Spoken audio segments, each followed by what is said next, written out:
hacer cuando problemas familiares y personales de los que un pastor no sea responsable son expuestos en la iglesia o en el presbiterio? Cuando otros ventilan, ¿no?, los problemas del pastor. Y no es responsable. Y él no es responsable. Bueno, yo creo que el pastor, al no ser responsable, pues tiene allí una parte a su favor. Si él no es responsable de los problemas que otros ventilan, que otros entre pasillos comentan, pero no son confirmados, yo creo que es correcto mantener al pastor en esa posición y más bien hacer que los que están ventilando eso lo puedan comprobar, mostrar pruebas, no sé qué, en los rumores, en los comentarios. De no ser así, hay que actuar es contra ellos en ese sentido, prácticamente. Sí, es decir, no se puede avalar ese tipo de cosas si no son cosas que se pueden probar. Muy bien, gracias, Pedro. Ahí, a ver, para el hermano Blanco, una pregunta aquí.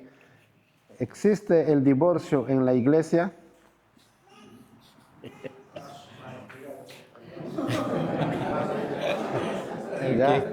¿Quién se está?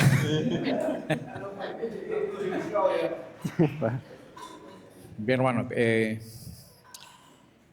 si vamos a la palabra, las causas bien claras, ¿verdad? Cuando Jesús habla, adulterio y también el maltrato comprobado.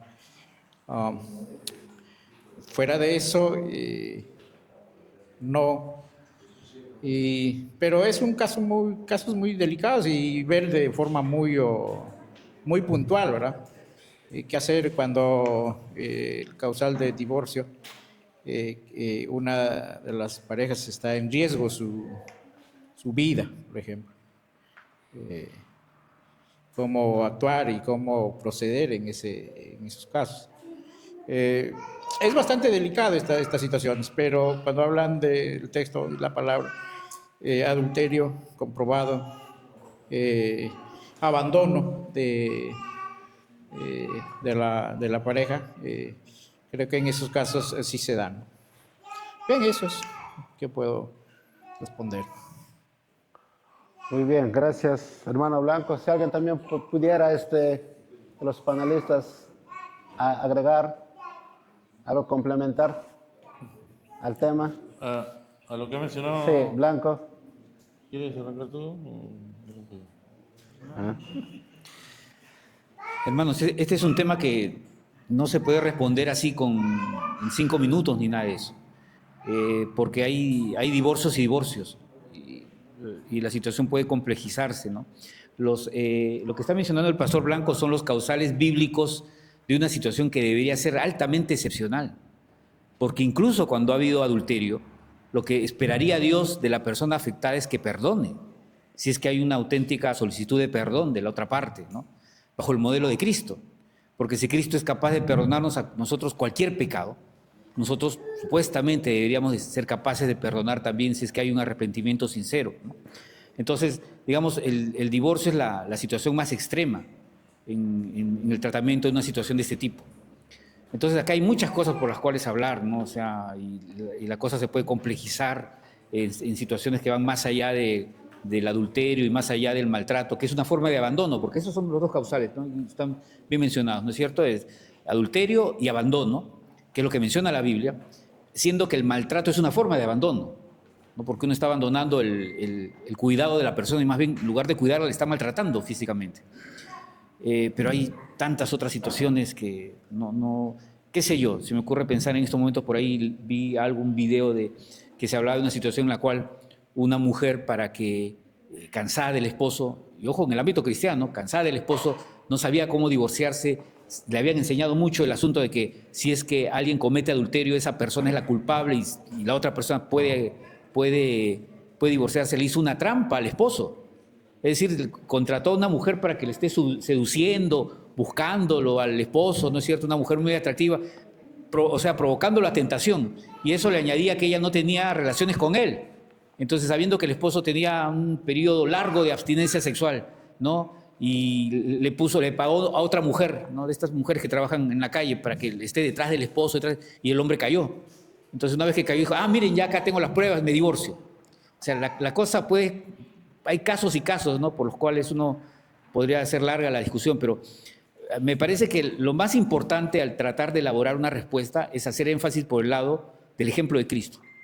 Es decir, siempre nosotros deberíamos, por más que nos duela, hacer el esfuerzo de perdonar si es que con sinceridad nos están pidiendo perdón. Claro, nosotros tenemos la potestad, sea el hombre o la mujer, de decir, bueno, te perdono, pero hasta acá mi matrimonio se acabó. Y no estamos pecando seguramente. Pero qué bueno sería que nosotros siguiéramos el ejemplo de Cristo y pudiéramos perdonar. Y quiero sacarle ese lado positivo porque no quiero que nos quedemos con la idea de que, bueno, se cumple o no se cumple el causal, entonces lo hago o no lo hago. No estemos en ese tipo de especulaciones, ¿no? Porque Dios no especuló con nosotros cuando murió en la cruz, haciéndose hombre como uno de nosotros y muriendo en la cruz. Eso les puedo decir por ahora. Seguro Francisco dirá algo más.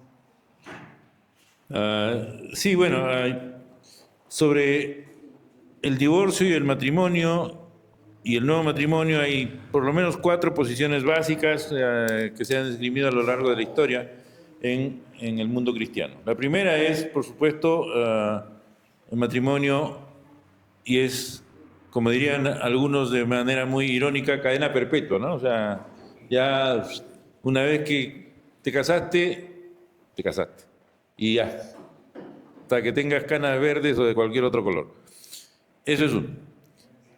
La otra es, bueno, y por supuesto en ese matrimonio, en esa posibilidad no hay divorcio. En la otra es, sí se puede dar el divorcio, pero no un nuevo matrimonio. Esa es la segunda postura. La cual me parece que no reconoce la naturaleza humana, pero en fin. La tercera postura es la que nosotros hemos adoptado y abrazado desde la confesión de fe, desde la enseñanza bíblica. Solo 2 causales bíblicas, nada más, ¿no? Lo que es inmoralidad sexual o adulterio y también el abandono irremediable, que puede ser tipificado de distintas maneras. Y puede darse el divorcio y puede darse un nuevo matrimonio. Y la cuarta postura es matrimonio y divorcio por la razón que sea y cuantas veces sea, ¿no? O sea, algo así como J-Lo o Elizabeth Taylor, ¿no? Que se han casado como 40 veces y todas las veces con vestido blanco y toda la cosa, ¿no? O sea, eso es darle ningún sentido al matrimonio. Entonces, eso es lo que habitualmente se ha tenido en la iglesia. Son respuestas cristianas, ¿eh? Ojo, yo estoy hablando de las respuestas cristianas a lo largo de la historia. Lo que creo que tenemos que traer antes de eso es que el modelo de Dios es efectivamente un matrimonio que dure toda la vida. Y necesitamos desarrollar la capacidad de perdonar, que es muy difícil. Algunas veces, yo cuando estaba con los estudiantes, les decía, algunas veces nosotros nos planteamos el hecho de que, bueno, si yo caigo, varón, ¿no? Entonces mi esposa tiene que perdonarme porque yo soy el varón, pues, ¿no? ¿Y qué pasa si es al revés? ¿No?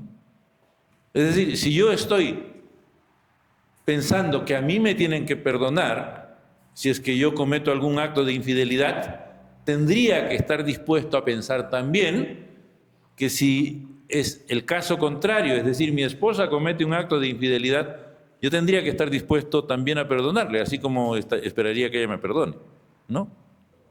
Pero eso ya no, porque no, macho que se respeta, no, pues, no va a aceptar eso, ¿no es cierto? No, la primera salida para un acto de infidelidad, cualquiera que sea la parte que ha caído en el acto de infidelidad, es el perdón. Es el perdón, ¿no? ¿Cuántas veces debo perdonar a mi hermano? ¿No? 490 veces, ¿no? 70 veces 7. Ya llegamos a la 489, así que una más y... No, eso no significa que las tengo que ir contando y apuntando ahí en un ábaco, en la calculadora, no. Eso significa que tengo que perdonar y perdonar y perdonar. ¿Por qué? Lo dijo Óscar. Si el Señor Jesús estuvo dispuesto a perdonarme a mí, con todo lo miserable pecador que yo soy, o que fui, porque ahora estoy arrepentido de todo eso. ¿Cómo no podría yo tener la misma capacidad de perdón? Y algo más, con esto termino.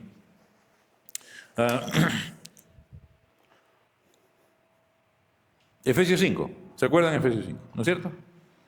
21, nadie se acuerda del 21, pero comienza en el 21, ¿no?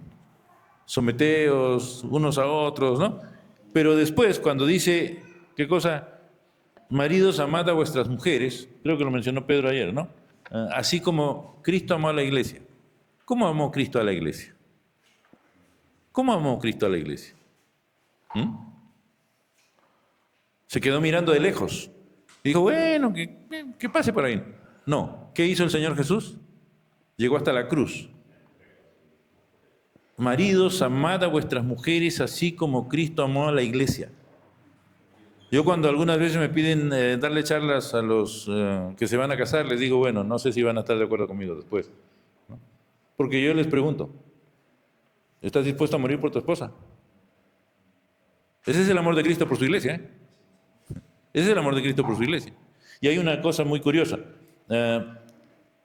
Circulan pues en las redes, ustedes saben, yo no sé si eso es editado y han sacado solamente estos casos, pero le preguntan a un varón y le preguntan a una mujer, ¿no? Le preguntan al varón y le dicen, si esta noche viene la muerte, ¿no? Ya saben que siempre hablan de la muerte, entonces, si esta noche viene la muerte a la puerta de tu casa y está buscando a quién llevarse, ¿qué haces tú? ¿Cuál es tu respuesta? ¿A quién se lleva?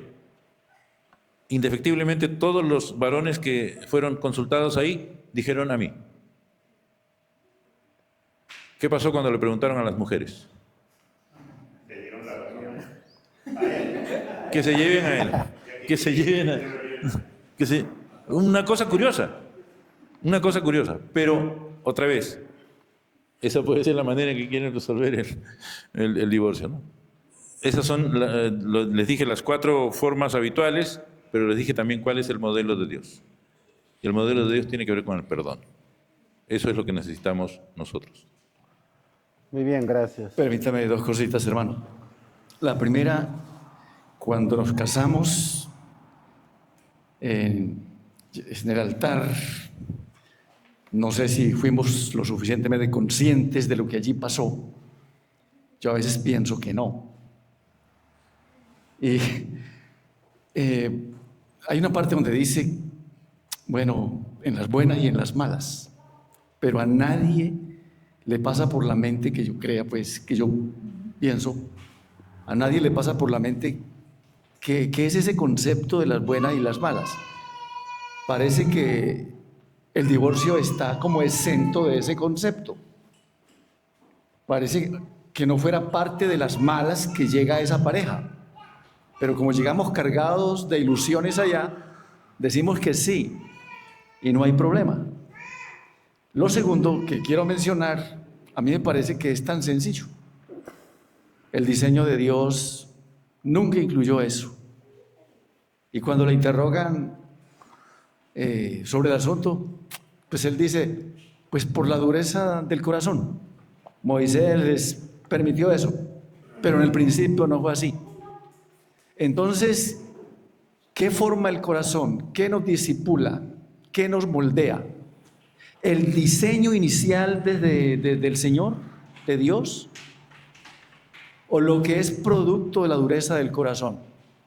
Tenemos que pensar a qué le vamos a jugar en eso. Yo quisiera hacer una contrapregunta aquí al Patriarca Francisco.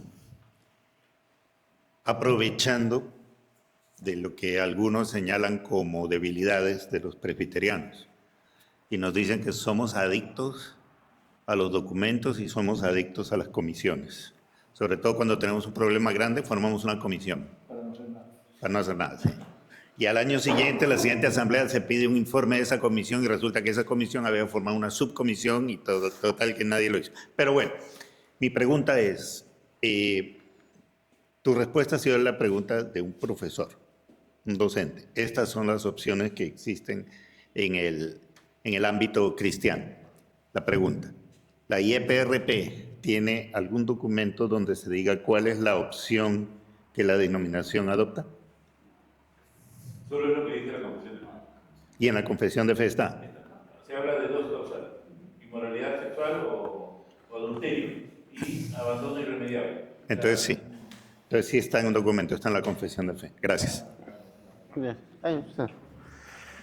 Bien, hermanos, la siguiente pregunta relacionada a eso era si se puede perdonar una infidelidad. Creo que también lo han respondido, lo han tratado, hermanos. Sí se puede perdonar una infidelidad. Creo que hay que aclarar una cosa ahí, mi querido hermano Wilmer. No es solo que se puede. Según la Escritura, se debe. Estamos en la obligación de hacerlo. Ahora, para el ser humano es muy difícil. Incluso el Señor dijo, porque conozco la dureza de vuestro corazón. Él sabe que es muy difícil. Solos no lo podemos hacer. Necesitamos la ayuda del Espíritu Santo por una cosa de ese tamaño. Mi esposa es terapeuta de familia y ella trabaja mucho este tema de la infidelidad con parejas a las que atiende. Y es uno de los problemas más serios que enfrenta. Es muy, muy difícil. Entonces la pregunta es si se puede. Sí se puede. Es muy difícil, pero sí se puede. Pero más allá de si se puede o no se puede, debemos hacerlo. Es fácil decirlo cuando uno no lo ha enfrentado o cuando uno no lo está enfrentando. Yo sentado aquí, sabiendo que ese no es un problema que yo tengo o que tengo que enfrentar con mi esposa, yo puedo decir, debemos perdonar. Cuando uno está metido en el asunto, ahí sí es mucho, mucho más difícil. Muy bien, gracias, Manuel. La siguiente pregunta que tenemos, hermanos, es ¿cómo el líder debe discipular a su familia? ¿Cómo el líder debe discipular a su familia? Pedro. En primer lugar, con el ejemplo. No es tanto con las palabras, la retórica, la instrucción, con el ejemplo. Y yo creo que ahí marca como el derrotero para todo lo que sigue. En caso tal de ser necesario, como decía San Agustín, use palabras. Y la gran cantidad de familias han sido edificadas por un padre ejemplar, pero también han sido muy afectadas por un padre que vive una amplia dualidad, es decir, dos cosas incoherentes o una situación incoherente que no puede ayudar en eso. Muy bien, si podríamos ampliar un poco la pregunta, ¿en qué aspectos el líder debe discipular a su familia? Por ejemplo, se trataba en la mañana el tema de la responsabilidad con la esposa, con los hijos, si podrían explicar un poco más de qué manera práctica se podría llevar a cabo eso en el hogar. La responsabilidad no con la esposa, con los hijos, ¿cómo discipular ahí? Discipular es compartir la vida. Compartir la vida no es una lección semanal como aprendimos nosotros. ¡Hey, vas a venir al discipulado! Y se refieren a una lección semanal. Eso no es el principio bíblico. Cuando el Señor Jesús llama a los discípulos, los llama así, los llama a Él, a compartir vida. Y cada miembro de la familia es diferente. Yo aprecio mucho algunos modelos, sobre todo aquel que personaliza la instrucción, la enseñanza. Cuando un padre, por ejemplo, puede pasar un tiempo de manera personalizado con cada uno de sus hijos. Está bien tener un devocional con todos, está perfecto, pero cuando se trata de la instrucción de un tema que edifique, que forma, bienvenida a aquellas citas exclusivas. A una salida de los dos, el papá con uno de sus hijos, van a tomar un almuerzo, van a cenar, a tomar algún refresco, un café, y aprovecha esa oportunidad para compartir. Y hay una atención personalizada exclusiva. Yo sé de la bondad de eso. Para mí fueron tiempos muy valiosos y hoy mis hijos me recuerdan y me agradecen eso. Eso no se lo enseñan a uno en el seminario. Y seguramente algo saldrá en una capacitación así. Pero eso se aprende en el caminar, en la asistencia de Dios, en el acompañamiento de Dios hacia uno, dándole un toque de iniciativa, de creatividad. Y como esos momentos que enriquecen al salir con la esposa, a un momento, a una cena o un viaje, así no sea de muchos días, pasa eso mismo. Cada hijo tiene distintas cargas, distintas preocupaciones, distintas luchas, y es oportuno escucharlo, repito, de una manera exclusiva. Esa es la manera en que yo puedo responder así y creo que es oportuno. Y cierro con decirles que si ustedes ven al Señor Jesús al leer los evangelios, Él tiene tiempo con todos, con unos pocos, y después algún trato así sea mínimo de manera personalizada. Entonces, repito, eso es algo que yo puedo sugerir. Si me permites complementar, en mentoría he aprendido algo que aplicado al discipulado es muy útil y es fundamental. Muchas veces nosotros pensamos en discipulado como enseñar, por lo mismo que mencionaba Pedro hace un rato. Ven, siéntate aquí conmigo que te voy a enseñar algo. No podemos empezar por ahí. Necesitamos empezar por mostrar interés. Quiero saber cómo estás tú, cómo está tu alma, cómo está tu corazón, qué está pasando en tu vida. Quiero conocerte un poco más. Cualquier hijo, cualquier hija, la esposa, se van a sentir muy halagados, se van a sentir muy bien y muy dispuestos a compartir si lo que nosotros expresamos en primer lugar es interés. Luego, dependiendo de lo que digan, ya uno responde, trae a colación la escritura o lo que fuera, y eso es parte del discipulado. Lo primero que hace es, yo te estoy mostrando interés. ¿Por qué? Porque Dios está interesado en ti. No está tan interesado en tu conducta, está interesado en ti. Entonces, quiero saber cómo estás tú, quiero saber dónde estás tú, de qué manera yo te puedo ayudar, qué preguntas te puedo yo responder, porque me interesas. ¿Y por qué me interesas? Porque te amo. Eres mi hijo, eres mi hija, eres mi esposa, te amo y me interesa saber dónde estás, cómo estás, qué dificultades estás enfrentando. Con algunas te podré ayudar, con otras no, pero si quiero saberlo, quiero conocerlo. Muy bien, gracias, Manuel. Para el hermano Blanco, una pregunta dice, ¿cuáles son los límites para entender el texto de 1 Timoteo 3:2 que sea irreprensible en un pastor al momento de tratar de comprender la vida de un pastor?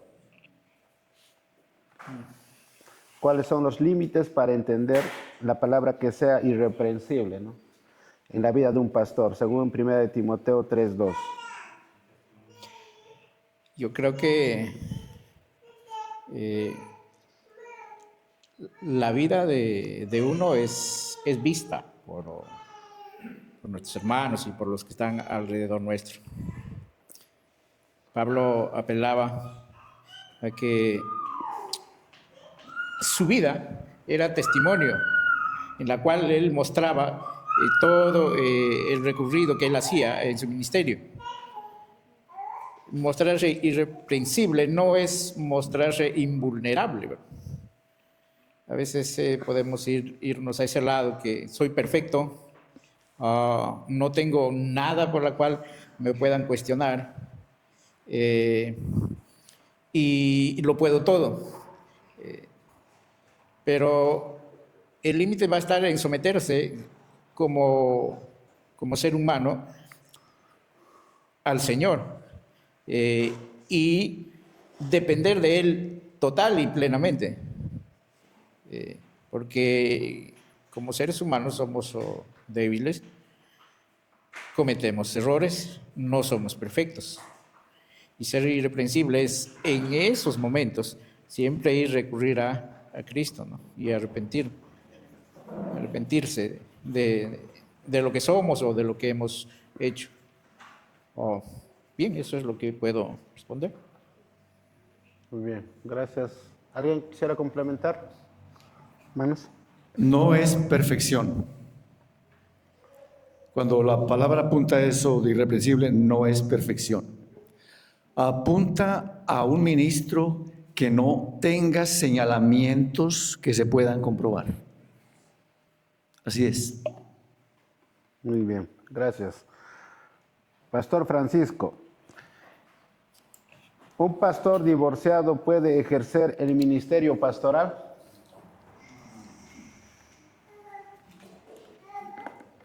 ¿Un pastor divorciado puede ejercer el ministerio pastoral? Es una pregunta compleja. Viene con truco, viene con trampa, ¿no? Sí. Pero, a ver, les hablo de un caso que yo conocí y luego de eso podemos ir tratando de redondear algunas ideas al respecto. Este es el caso de un pastor peruano. Era pastor de una iglesia aquí, una iglesia pues relativamente grande. Él estaba casado y él no atendía a las damas que venían a consejería. Él prefería que la esposa atendiera a esos casos. Y todo marchaba más o menos bien. Hasta que después de algún tiempito, algo estaba medio raro. Muy raro. ¿Y qué resultó? Que pues la esposa, como dicen ahora, descubrió su nueva orientación, ¿no? Su nueva orientación sexual y era lesbiana. Este pastor se divorció, se fue del país, se casó en otro país y está ejerciendo el ministerio pastoral en ese país, ¿no? O sea, yo lo digo así para ver cómo elaboramos, cómo pensamos. Es muy difícil, es cierto, pero, por ejemplo, nosotros escuchamos de gente que ha cometido delitos terribles y se ha convertido al Señor y después ellos pueden ser pastores, ¿no? ¿O no? Pues yo conozco casos, ¿eh?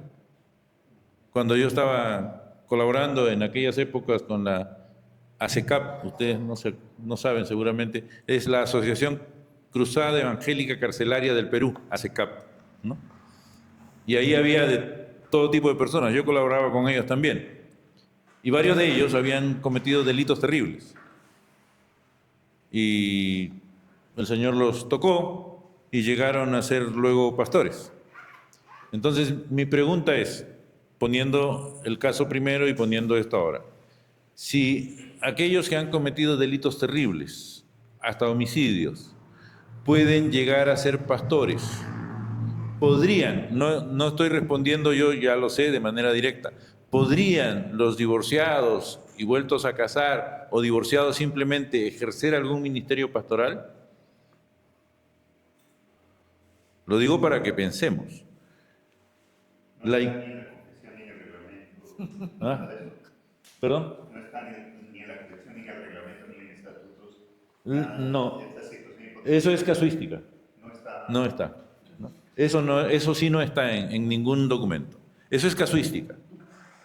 Y como cada caso tiene que ser estudiado de manera particular. ¿Okay?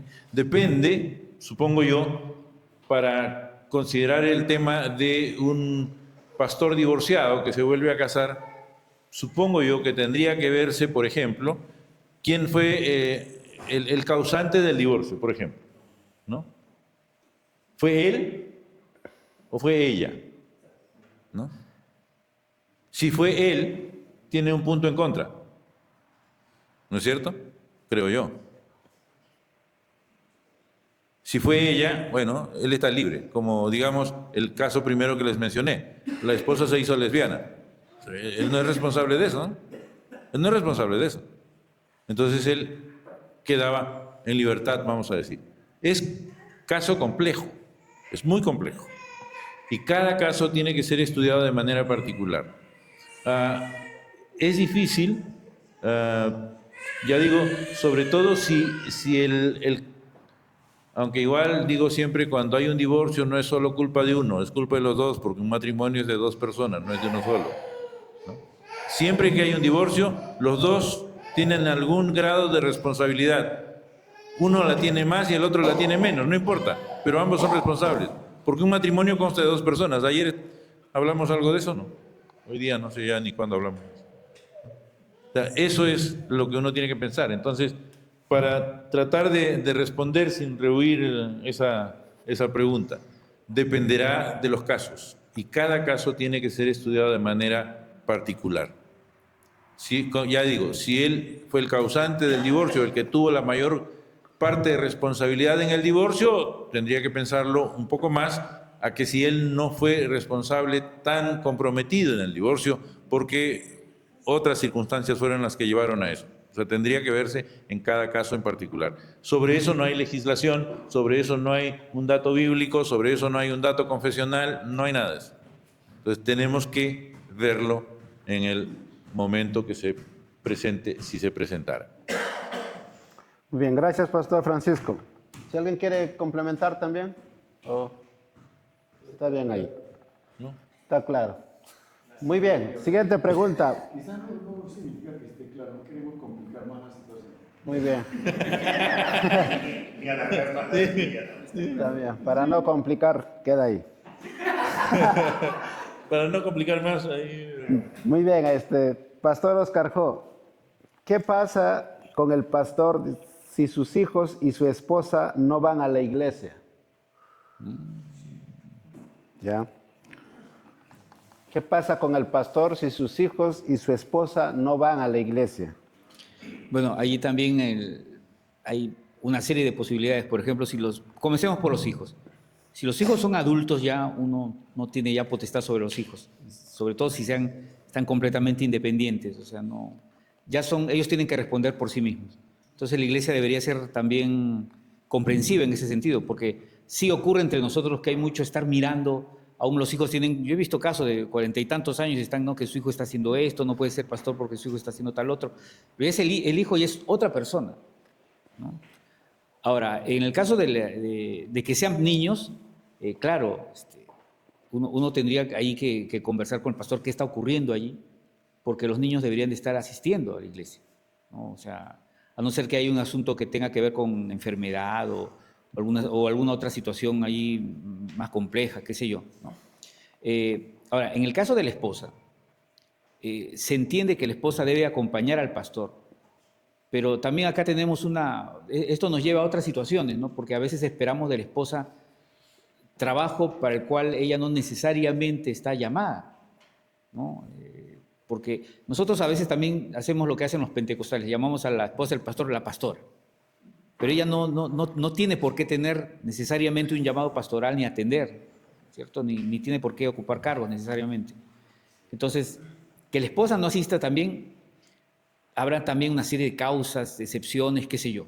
Por ejemplo, el planteamiento que quizá a mí me toque, ¿no? Porque mi esposa es enfermera, ¿no? ¿Qué pasa si te coloca un turno el día justamente en que tienes que estar ahí, ¿no? No podría pensar en el principio, no, más importante es el Señor que no vaya al trabajo. No, sí, pero no cumple su turno, la sacan del trabajo, la economía se vino abajo, de la familia. ¿Qué hace en situaciones de ese tipo, ¿no? Entonces, bueno, quizá como norma así llana para todas las situaciones, podríamos estar pensando en el diálogo sincero y abierto, no con la iglesia necesariamente, porque eso es más difícil, sino por lo menos con el consistorio, en la iglesia presbiteriana. Entonces, exponer las cosas, qué está pasando, etcétera. No está mal que el consistorio pregunte, y en los casos excepcionales también habrá que responder. Y también en ese diálogo habrá también posiblemente alguna actitud en la que el pastor deba cambiar. Qué sé yo, ¿no? Si el niño es enfermo o proclive a tales enfermedades y está teniendo una actitud un poco hipocondríaca de que se va a contagiar con otros niños, ver cómo allí las cosas pueden tener, de repente con el consejo médico, qué sé yo, de alguien, pueden tener otra orientación, ¿no? Pero tratar de que el niño vaya, por ejemplo, dentro de todo lo que se está preguntando, pero es otro tema que también no sé, acá los que me acompañan, que quizá conozcan más que yo, podrían responder, ¿no?, al respecto, pero en general no es sencillo, porque habrán casos y casos, pero digamos, quedémonos por lo pronto en la necesidad de que haya un diálogo entre el consistorio y pastor, ¿no?, y que eso no vaya más allá de eso, porque también es agrandar la situación, ¿no? No necesariamente todo el mundo va a saber que mi esposa tiene en turno justamente en el hospital a esa hora, ¿no?, que está en la emergencia, qué sé yo, lo que le toque trabajar, ¿no? O qué sé yo, que es bombera, que está con los bomberos. También estoy hablando medio de mi caso porque mi esposa también estaba con los bomberos un tiempo, ¿no?, atendiendo, estaba en la ambulancia. Entonces, bueno, si es que alguien quiere complementar, ser más preciso que yo, por lo pronto les digo que, como cosa muy concreta, el diálogo a nivel del presbiterio, del consistorio, perdón, en una situación de este tipo. No sé si alguien quiere decir. Sí, bueno, solo volver a enfatizar lo que ya dijo Oscar, ¿no? Cuando los hijos son menores de edad, son los padres. Aún cuando y eso en algún momento yo lo dialogué con mi hija, lo dialogué entre comillas, porque mi hija siempre fue muy dócil y muy accesible para ir a la iglesia, ¿no es cierto? Pero ya saben, bajo la influencia de las amistades y todo, a veces ya se ponía media rebeldona, pues, ¿no? Entonces yo una vez le dije, mira, hijita, si quieres vivir como viven tus amigas, pues no tengo ningún problema. Pero este techo que está sobre el cual bajo el cual tú estás durmiendo, este techo lo compré yo y mientras tú permanezcas aquí, te sujetas a mis reglas, que no son arbitrarias porque son las de la palabra de Dios. Si tú quieres vivir como a ti te place y como a tus amigas le place, pues perfecto. Ahí está la puerta, cierras por fuera y me dejas la llave y me das la dirección a la cual te vas a ir a vivir y te llevo tus cosas. Así a lo bestia, a lo bestia. Por supuesto, mi hija nunca lo hizo porque no era ella de ese tipo de chicas, ¿no? Pero mientras estuvo bajo el techo de mi casa, son mis normas, son mis reglas. Ahora, también en Latinoamérica a veces eso es difícil, ¿no? Porque los hijos tienen 50 años y siguen viviendo bajo el techo de los padres, ¿no? También eso puede pasar. Pero, digamos, en estricto, llegan a la mayoría de edad, ya no están necesariamente, ya no están bajo nuestra responsabilidad, ya tienen ellos su propia toma de decisiones. Pero otra vez, eso es casuística y cada caso en particular tiene que verse, cada caso en particular, ¿no? Hay que ver, por ejemplo, si se trata de que la esposa del pastor no va, ¿por qué no va? ¿No? O sea, de repente no sabemos. Trabaja en sector salud, ¿no? Oye, te ponen las, ¿cómo dicen? Las guardias, ¿no? Te ponen las guardias el día que le toca. Y si no va, le descuentan o la despiden, ¿no? Ahora, la iglesia tiene que acostumbrarse que si llama a un pastor, de repente voy a decir más de lo que debo decir, pero si llama a un pastor, tiene que ser consciente que está llamando al pastor, no a la esposa del pastor, ni a los hijos del pastor. Está llamando al pastor, ¿ok? Porque a veces pensamos que, bueno, llamamos al pastor y el pastor tiene su esposa, tiene sus hijos, entonces los hijos tienen que ser del ministerio de alabanza y la esposa tiene que ser la dirigente de las damas o de la escuela dominical mínimo, ¿no? No, perdón, ustedes están llamando al pastor, están llamando al pastor. Si la esposa tiene tiempo, porque eventualmente en el caso de los pastores aquí, creo, la mayoría de nuestras esposas trabajan, ¿no? Porque si no ya nuestra economía ya estaríamos, ahora bromeábamos cuando Pablo creo que estaba hablando de la economía y ¿no?, el círculo de la vida, ¿no?, la rueda de la vida. Dice, del 1 al 10, ¿cuánto te calificas en economía? Yo le dije, yo menos 20, le digo. O sea, del 1 al 10 no puedo, menos 20. O sea, 2 reencarnaciones más y de repente ahí puede ser. Si no trabajan nuestras esposas, muchas veces nuestra economía se va, pero al subsuelo, al cuarto sótano, al quinto sótano. Entonces, la iglesia tiene que ser consciente, está llamando al pastor. Y es el pastor el que tiene la responsabilidad. No tiene la esposa la responsabilidad, no tienen los hijos la responsabilidad. Si pueden, está bien. El compromiso es del pastor. Tal vez para ampliar también, ¿y cómo la esposa asumiría este rol de ser ayuda idónea al pastor? También para complementar. No debía haber agarrado el micrófono. Yo iba a complementar solo lo que mis hermanos habían dicho. Oscar habla de diálogo y Pancho mencionó una palabra muy importante. ¿Por qué? Ok, esos muchachos no van a la iglesia, esa señora no va a la iglesia, preguntémonos por qué. Antes de ir a juzgar nada.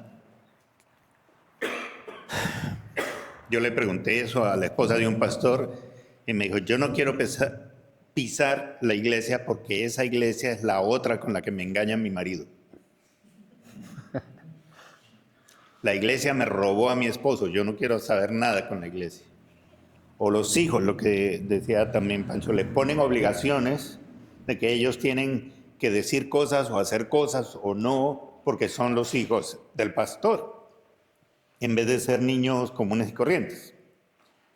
Y la vida se les hace insoportable. Entonces preguntémonos siempre, ¿por qué?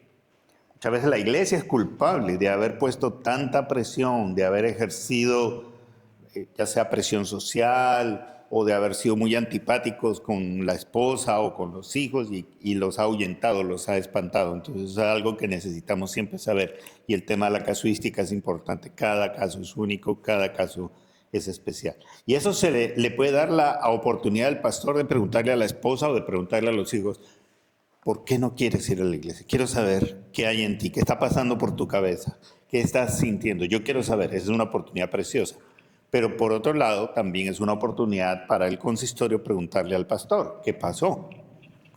¿Por qué se dieron esas situaciones? Muchos de nosotros sufrimos las consecuencias de las maquinaciones diabólicas que se han generado en los sistemas educativos de los países en los que hemos criado a nuestros hijos. Porque vienen modas. Y una moda es nunca le diga no a un niño, nunca lo frustre, nunca le impida, celébrele todo lo que haga, todo lo que diga. El niño nunca debe recibir disciplina, cuando la Escritura lo que nos dice es corrige al niño y corrígelo con vara. Pero la psicología, la ciencia educativa y todos los demás vienen y nos dicen cosas distintas a lo que dice la Escritura, y muchos de nosotros hemos sido lo suficientemente tontos como para irnos por ahí. Entonces, bueno, ¿y usted, señor, por qué no tiene en sujeción a sus hijos? Ah, porque yo le hice caso a la señora Montessori y no a la Escritura. Ah, bueno, se fregó pues, hermano, se fue por otro lado. Pero ya entendemos el porqué y el cómo de la rebeldía de esos muchachos. O también, habiendo tocado el tema financiero, hay chicos que están tan adoloridos porque la iglesia los obligó a vivir en absoluta carencia, los obligó a pasar hambre, y entonces tienen muy poco respeto por la iglesia y por el ministerio del papá. En otras ocasiones lo que han visto es a un consistorio, a un presbiterio o a una denominación maltratar a su padre. Lo han acusado falsamente, lo han maltratado, le han quitado prerrogativas o lo que fuera. Y ellos no están peleados con Dios, pero sí están peleados con la iglesia. Entonces hay que entender todas esas cosas antes de poder abrir la boca y manifestar un juicio contra alguien. Muy bien, y a la complementación, ¿cómo la esposa podría ser ayuda idónea, ¿no?, para el pastor? Si tiene otro ¿Alguno de trabajo. ustedes tiene una ayuda idónea? ¿Quiere contestar eso? ¿Debe ser ayuda para ti, idónea? Tenemos que separar dos cosas ahí, en mi opinión. Ella se casó conmigo para ser la ayuda idónea de Manuel, no la ayuda idónea del pastor. Es más, cuando nos casamos yo no era pastor, ni tenía idea de que iba a entrar en algún momento en el ministerio, jamás. Entonces, no le puedo pedir que sea la ayuda de un pastor porque ella no se casó con un pastor. Se casó con un tipo que después fue ordenado como pastor, que son dos cosas completamente distintas. Entonces, cualquier esposa de pastor tiene que tener muy clarito que en primer lugar es la esposa de un hombre. Su obligación en este mundo es cuidar a ese hombre, es compartir con él la vida, juntos formar el proyecto de vida de esa familia, juntos criar a sus hijos, juntos trabajar para sacar adelante esa familia. Esa es su primera y más importante obligación. Si eso implica o no implica involucramiento en la labor de la iglesia, ya mis hermanos lo mencionaron, depende de si ella tiene el llamado también o no. Y eso ya es una cuestión entre ella y el Señor. Y nadie puede interpretar eso por ella ni ponerle obligaciones que no tiene. Yo creo que la palabra es clara. Yo le haré ayuda idónea para él. Quisiéramos que dijera para el ministerio pastoral. Ya eso llega después. Y lo que hay que entender que ayuda idónea pues seguramente es perfecta para él, pero hay pastores que están frustrados porque ella no tiene un rol, un desempeño para con la iglesia. Y cuando ella es a carta cabal para lo que él es, como persona, como hombre. Entonces, yo creo que ahí es donde se necesita mentoría, acompañamiento de gente que los ayude, sobre todo a él, porque el problema no es de ella. Para ella puede ser el problema si él es intenso en que ella se vea en cosas donde ella no se ve. Entonces, esa situación se puede acompañar. Por eso este tipo de dinámicas de mentorear, de ayudar a los pastores, es precisamente en casos como ese. Muy bien, gracias Pedro. Y para terminar, 2 preguntas más con respecto a la mentoría. ¿Qué necesito para llegar a ser mentor y cómo puedo entrenarme? ¿Qué necesito? Yo creo que, en primer lugar,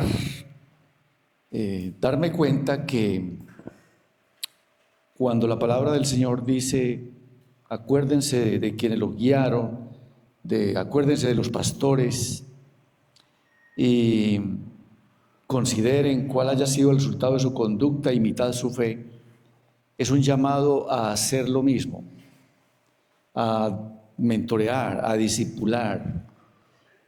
Así como yo he sido bendecido, donde el Señor me ha permitido pararme en los hombros de otros, yo también debo de ser un multiplicador, un discipulador, y lo que necesito es como corresponder a eso, según, repito, ha sido mi vida enseñada. He tenido en cuenta el modelo de la palabra, de las escrituras, y es tomar la decisión.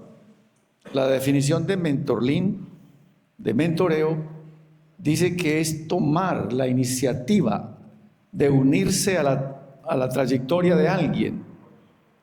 Entonces, eso es lo que necesita, tome la iniciativa. No todos los pastores, por ser pastores, están mentoreando y están discipulando. Yo hablaba con algunos pastores hoy aquí y les decía que el pastorear una iglesia no significa que está formando discípulos, que está discipulando. Por ejemplo, el pastor puede realizar el culto, la celebración en compañía de su equipo, alabanza, palabra, y ahí para todo. Pero formar, discipular a otro, toma tiempo, paciencia, implica modelo de vida, implica hasta finanzas. En el discipulado no solamente se comparte vida, se comparte un café, se comparte una comida, y los tacaños no pueden hacer eso, para nada. Y una reunión de evangélicos que se respete debe tener algo de comer. Entonces, yo creo que eso implica muchas cosas, y al tomar la iniciativa, hermano, el panorama se abre y va a quedar corto porque cada vez va a ser mucho más necesario responder a eso. Muy bien, la última pregunta sería para Manuel.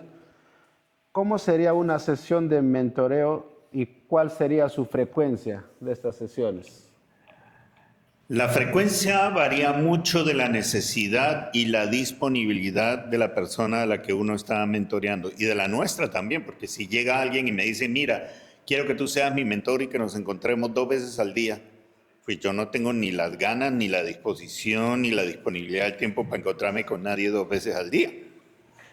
Normalmente estamos hablando de una vez por semana al principio, mientras se va estableciendo una rutina, mientras nos vamos conociendo, ya después puede pasar a ser cada 15 días y con algunos de mis mentorados nos encontramos una vez al mes. Normalmente yo lo que hago es decirles que voy a responder a su requerimiento en la medida de mis posibilidades. No voy a salir a buscarlo, no voy a salir a llamarlo, a decirle, oye, mira, hace días que no hablamos, estás muy calladito, ¿por qué? No, yo no te voy a perseguir. Si tú quieres que yo sea tu mentor, tú eres el que me escribe una nota y me dice, Manuel, ¿cuándo tienes un ratico para que hablemos? Y yo saco el ratico para que hablemos. ¿Cómo es una sesión de mentoría? Depende mucho de la persona. Hay personas que hablan mucho y entonces la mentoría consiste en bajarles un poco las revoluciones para que no hablen tanto. Y hay otros que no hablan nada, entonces la mentoría consiste en generar situaciones, hacer preguntas para que hablen. Normalmente la idea es saber de qué quieren ellos hablar, qué área de su vida quieren que toquemos. Entonces viene y me dice, mira, estoy preocupado porque no me está yendo bien en la universidad, estoy preocupado porque los ancianos en la iglesia me están haciendo problemas, o porque en mi casa tengo dificultades con mi esposa y eso no está bien, o porque veo que mis hijos se están poniendo rebeldes o lo que fuera. Dime tú de qué quieres que hablemos. O hay alguien que viene y me dice, mira, es que yo estoy encontrando muchas dificultades para compartir la palabra cada semana en la iglesia porque ni yo mismo creo lo que estoy predicando. Entonces el hombre tiene una crisis de fe o está que no entiende a Dios. ¿Cómo es posible que Dios le dice a su pueblo que acabe con todos los amalecitas? Eso es injusto, eso es genocidio, eso yo no sé qué, se ha tragado el discurso de los pobrecistas. Y entonces sale con una cosa esa, lo que tiene es una dificultad teológica, tiene una dificultad histórica, tiene una dificultad de entendimiento. En otros casos es una cuestión de desánimo.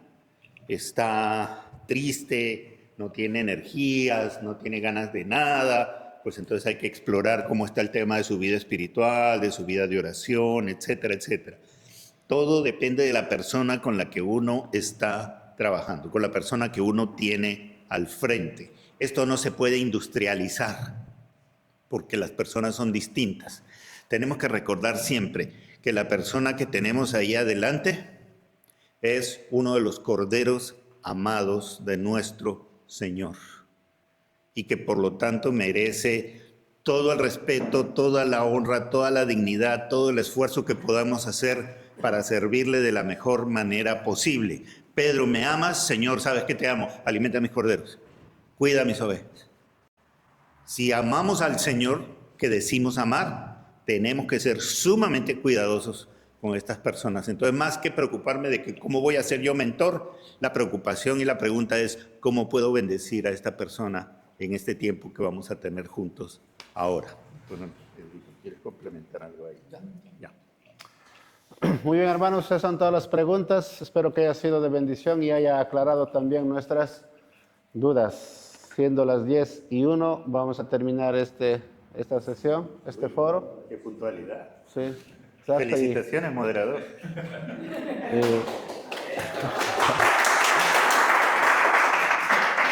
Vamos a orar y vamos a pedir al pastor Oscar Jo, presidente de la Comisión Pastoral, para que pueda dirigirnos en la oración. Compártele, por favor, el micro. Gracias, hermanos. Que el Señor nos bendiga. Nos ponemos en pie, hermanos, hermanas, por favor. Oremos. Padre Santo, queremos agradecer por todo lo que hemos recibido de ti, Señor. Bendecimos tu nombre, lo glorificamos. Señor, el día de hoy está acabando para nosotros diferente a como empezó. Nos estamos llevando cosas, Padre, y oramos porque podamos no solamente guardarlas en el papel, sino también en el corazón. Ayúdanos, Señor, porque salimos retados cada uno de nosotros en diferentes aspectos, en diferentes sentidos. Ahora, Padre, ayúdanos y socórrenos, Señor, y auxílianos en lo que tiene que ver con nuestro trabajo en la iglesia, porque por ello estamos acá. Ayúdanos, Señor, a mirar la vida con los ojos de Cristo Jesús. Y agradeciendo, Señor, por lo que hemos recibido de ti el día de hoy, Bendiciéndote, Señor, nos despedimos de este lugar, mas no nos retiramos de tu presencia. Señor, gracias por haber estado acá con nosotros. Danos el tiempo de descanso que nuestros cuerpos requieren. En el nombre de Cristo Jesús oramos agradecidos. Amén.